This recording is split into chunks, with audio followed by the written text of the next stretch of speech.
being on public welfare and food stamps, growing up in Lowell, Massachusetts,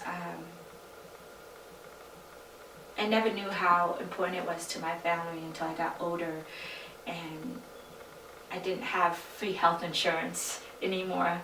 I had to buy my own health insurance and paid a lot of money for it. So it's called Food Stamps and Welfare for Aliens. I grew up in Lowell, Massachusetts in the mid-80s. I remember how poor we were. I never really understood this concept, but I was able to witness our hardships through our not-so-bling-bling lifestyle. My folks drove a beat-up Buick. We couldn't afford a new one. My folks never brought my younger brother and I McDonald's or Burger King. It was luxury food. We never got to dine out. It cost too much.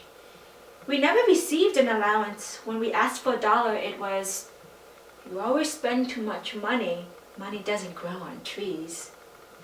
I wore a hand-me-down Esprit or Gap clothes, 3 sizes too big. Yes, 3 sizes too big. I remember that white rich chick. I envied her. 8 of us were on welfare and food stamps. This aid was given to us due to our refugee status. According to our green cards, we were aliens with permanent residency.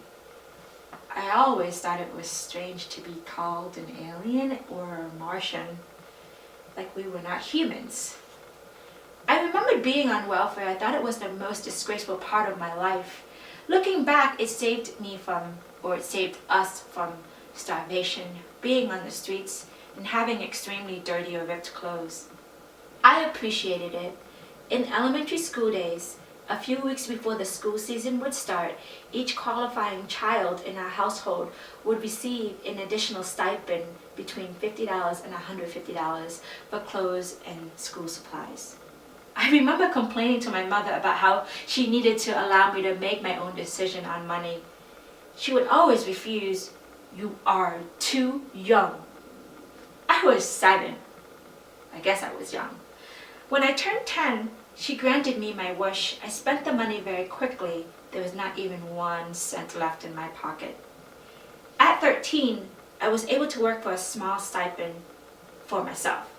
Again, I spent the money very quickly. I never learned how to make money work for me. I was always broke. The other part of our government assistance program was food stamps. To me, it was money, but in different colors.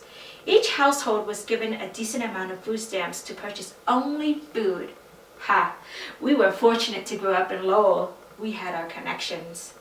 The Khmer community was rapidly growing in Lowell, Massachusetts.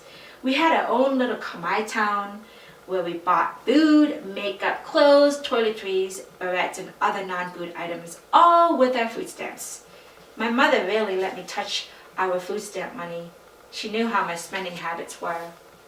When I turned 19, I was no longer eligible to receive these benefits. A part of me was glad, because being dependent on someone or something doesn't promote self-gratification. The other part of me felt really guilty. My mother will receive less money. My mother can't work. She doesn't even really speak English. Her skills as a mother and wife only applied in our household.